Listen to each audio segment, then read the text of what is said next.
जय श्री राधे कृष्णा दोस्तों। तो दोस्तों, वर्ष की सबसे शुभ और महत्वपूर्ण दिवस यानी देवउठानी एकादशी, उसे हम देवउठनी एकादशी भी कहते हैं। 4 मास की योग निद्रा के बाद जब भगवान विष्णु जागृत अवस्था में आते हैं, अपने प्रिय भक्तों को दर्शन देते हैं। तुलसी महारानी से उनका विवाह होता है, चतुर्मास का समापन होता है और फिर से एक बार सृष्टि में यज्ञ इत्यादि सभी मांगलिक कार्य आरंभ हो जाते हैं। कार्तिक मास के शुक्ल पक्ष में आने वाली इस देवउठनी एकादशी को प्रबोधनी एकादशी के नाम से भी जाना जाता है और इसी दिन से भीष्म पंचक का भी आरंभ हो जाता है। और ऐसी देवउठनी एकादशी बस कुछ ही दिनों में आने वाली है, लेकिन इस बार आने वाली देवउठनी एकादशी का पालन तो दो अलग अलग दिन किया जा रहा है। और ऐसा क्यों है? आखिर कौन से दिन देवउठनी एकादशी का पालन करना चाहिए? इस संशय के पीछे का छुपा हुआ क्या कारण है? एकादशी आरंभ होने का और पारण करने का समय क्या रहेगा? और अगर हम द्वादशी के दिन एकादशी व्रत रखते हैं तो क्या एकादशी तिथि पर अन्न ले सकते हैं? उससे कोई पाप या अपराध तो नहीं लगेगा? ऊपर से इसी एकादशी के दिन अगले दिन सोम प्रदोष व्रत भी आ रहा है, तो फिर एकादशी का पारण कैसे करेंगे? और तुलसी विवाह किस दिन मनाना चाहिए? और तो दोस्तों, इन्हीं सभी विषयों के बारे में आज की हमारी यह वीडियो है, तो हमारी वीडियो अंत तक जरूर देखिएगा। तो दोस्तों, चलिए शुरू करते हैं। आज के इस वीडियो में यह जानते हैं कि इस बार देवउठनी एकादशी कब आ रही है, इस दिन का शुभ मुहूर्त कौन सा है, अगले दिन पारण करने का समय क्या रहेगा, और अगर द्वादशी के दिन व्रत रखते हैं तो एकादशी पर अन्न लेना चाहिए या नहीं। तो दोस्तों, आइए जानते हैं एकादशी कब है।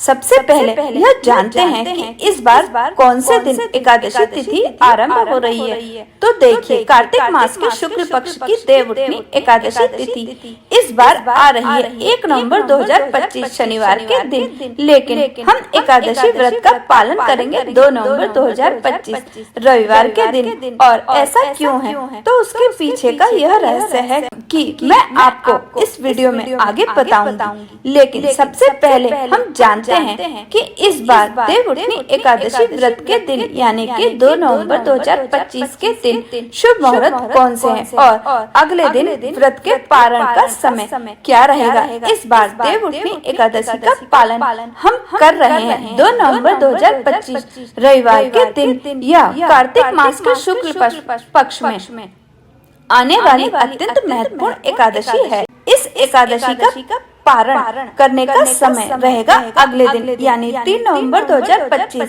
सुबह 6:43 से लेकर 10:21 के बीच में। इस बार एकादशी तिथि आरंभ हो रही है 1 नवंबर 2025 सुबह 9:11 पर और एकादशी तिथि पूर्ण होगी 2 नवंबर 2025 सुबह 7:31 पर। इस बार ब्रह्म मुहूर्त का समय रहेगा सुबह 4:50 से लेकर 5:42 तक। सूर्योदय का समय सुबह 6:34 पर और सूर्यास्त का समय रहेगा शाम 5:35 पर। प्रातः काल में भगवान श्री विष्णु हरि की पूजा करने का और उन्हें जगाने का समय रहेगा सुबह 5:16 से लेकर 6:34 के बीच में। संध्या काल में भगवान श्री विष्णु हरि की पूजा अर्चना करने का समय रहेगा शाम 5:35 से लेकर 6:53 के बीच में।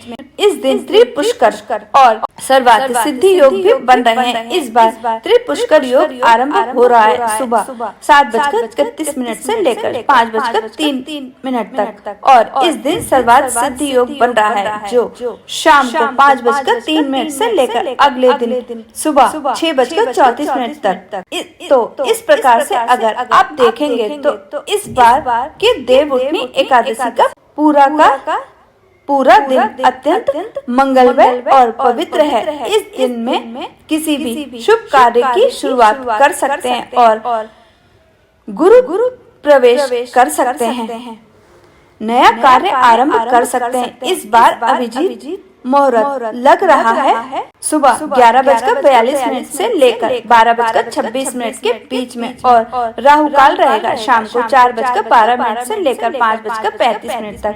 इस बार एकादशी में भद्रा का वास भी हो रहा है, लेकिन वह सुबह 7:31 तक रहेगा, क्योंकि इस बार भद्रा का वास पृथ्वी पर है, इसलिए वह किसी शुभ कार्य के लिए मंगलमय नहीं है। इसीलिए इस समय में कोई भी शुभ कार्य करने से बचना चाहिए। तो दोस्तों, अब देखते हैं कि आखिर इस बार एकादशी तिथि 1 नवंबर को शुरू हो रही है, तो फिर हम उसका पालन 2 नवंबर को क्यों कर रहे हैं? तो दोस्तों, इस बार की जो एकादशी है वो त्रिपुष्का महाद्वादशी है। इसका अर्थ है कि ऐसी एकादशी जो अगले दिन द्वादशी के सूर्योदय तक विस्तृत हो रही है, और इतना ही नहीं, जो द्वादशी तिथि है वह अगले दिन त्रयोदशी के सूर्योदय तक विस्तृत हो रही है, और यह संयोग एक विशेष नक्षत्र में बनता है, और इस बार यह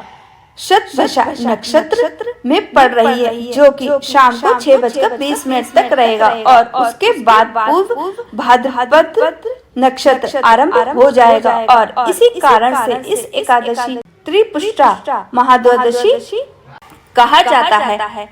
संपूर्ण वर्ष में इस एकादशी की कुल 8 महाद्वादशी तिथि आती हैं, और उनमें से एक है यह देवउठनी एकादशी। इसीलिए भले ही देवउठनी एकादशी का प्रारंभ 1 नवंबर को हो रहा है, लेकिन फिर भी एकादशी का पूर्ण और वास्तविक फल अगर प्राप्त करना चाहते हैं तो हम इसका पालन 2 नवंबर 2025 के दिन ही करेंगे। शास्त्रों में वर्णन आता है कि जब इस प्रकार त्रिपुष्का एकादशी तिथि आती है तो उसका पालन महाद्वादशी के दिन करना चाहिए, यानी एकादशी के दिन अपितु द्वादशी के दिन एकादशी व्रत का पालन करना चाहिए। पद्म पुराण और मार्कंडेय पुराण में वर्णन आता है कि जो व्यक्ति वर्ष में आने वाली 8 महा एकादशी का पालन नहीं करते हैं, उसे संपूर्ण विश्व के प्रलय होने तक यमपुरी में वास करना पड़ता है। शास्त्रों में यह भी वर्णन आता है कि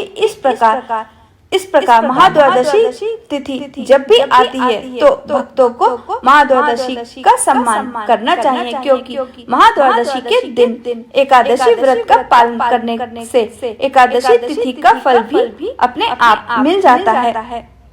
इसीलिए किसी भी प्रकार का संशय अपने मन में मत रखिएगा। एकादशी का दिन छोड़ के अगले दिन द्वादशी पर ही इस व्रत का पालन करना चाहिए, और गलती से भी इस बार 1 नवंबर को एकादशी व्रत के पालन करने की कोई आवश्यकता नहीं है। अगर आप वास्तव में पुण्य प्रदान करने वाली देवउठनी एकादशी यथोचित फल प्राप्त करना चाहते हैं तो इस बार देवउठनी एकादशी का पालन 2 नवंबर 2025 रविवार के दिन ही किया जाएगा। तो दोस्तों, अब जानते हैं कि अगर एकादशी व्रत का पालन हम द्वादशी के दिन करते हैं तो एकादशी तिथि के नियम क्या रहेंगे। उस दिन अन्न ले सकते हैं, कोई अपराध या पाप तो नहीं लगेगा। तो दोस्तों, हमारे शास्त्रों में वर्णन आता है कि जब भी महाद्वादशी तिथि आती है तो एकादशी व्रत हम महाद्वादशी के दिन रखते हैं, यानी कि अगले दिन।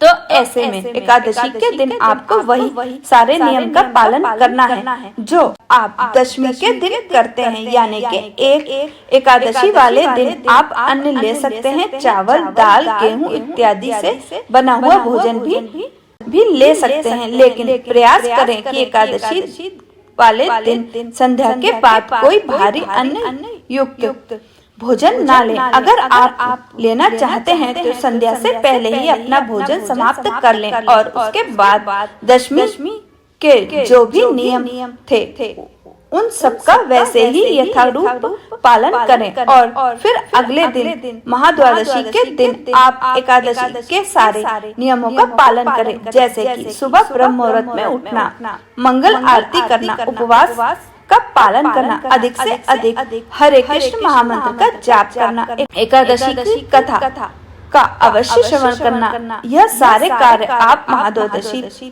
पर कीजिए और फिर अगले दिन यानी कि त्रयोदशी के दिन निर्धारित समय के अंदर ही इस एकादशी का पारण करना चाहिए। तो दोस्तों, इस बार आने वाली देवउठनी महाद्वादशी का पालन कर सकते हैं और आपको किसी भी प्रकार से भयभीत होने की कोई भी आवश्यकता नहीं है, चिंता करने की आवश्यकता नहीं है। एकादशी के दिन आप जल ले सकते हैं, अन्न ले सकते हैं और अपना जो दैनिक जीवन है उसको उसी प्रकार से पालन कर सकते हैं और दशमी के नियमों का पालन कर सकते हैं। अब इस प्रकार आने वाली एकादशी के अगले दिन सोम प्रदोष व्रत आ रहा है, तो ऐसे में एकादशी व्रत का पारण कैसे करेंगे? तो दोस्तों, इस बार हम द्वादशी के दिन पर देवउठनी एकादशी का व्रत रखेंगे और इस बार इस एकादशी का व्रत का पारण हम करेंगे त्रयोदशी तिथि पर, और त्रयोदशी तिथि पर ही सोम प्रदोष व्रत आता है। तो ऐसे में कुछ भक्त सोम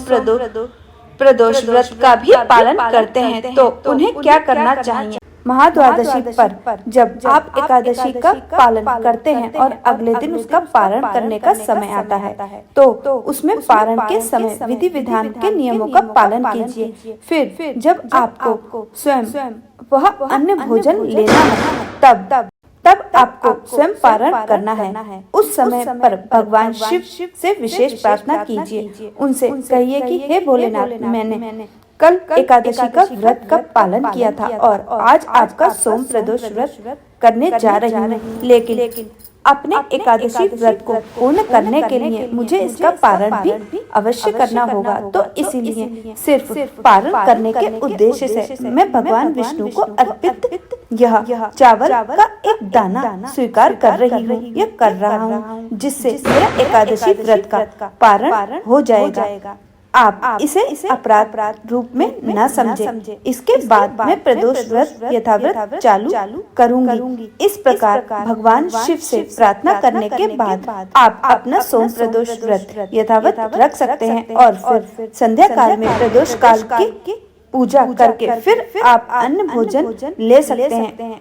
तो दोस्तों, देवउठनी एकादशी के अगले दिन से तुलसी विवाह भी आरंभ हो जाता है, लेकिन इस बार तो हम एकादशी का पालन द्वादशी तिथि पर ही कर रहे हैं। तो फिर तुलसी विवाह कौन से दिन करना चाहिए? यह एक महत्वपूर्ण प्रश्न आ रहा है। तो शास्त्रों के अनुसार आदर्श रूप यह होता है कि जब आप एकादशी व्रत का पालन करते हैं उस दिन आपको तुलसी विवाह नहीं करना चाहिए। हो सकता है कि कई स्थानों पर आप सुनेंगे कि इस बार तुलसी विवाह सभी लोग 2 नवंबर 2025 रविवार के दिन कर रहे हैं, लेकिन अगर आप द्वादशी व्रत का पालन कर रहे हैं 2 नवंबर को, अगर आपका एकादशी का व्रत है, तो आदर्श स्थिति यह है कि आप तुलसी विवाह अगले दिन करें, यानी 3 नवंबर को करें, 4 नवंबर को कर सकते हैं या फिर 5 नवंबर को भी कर सकते हैं, क्योंकि तुलसी विवाह का समय एकादशी से लेकर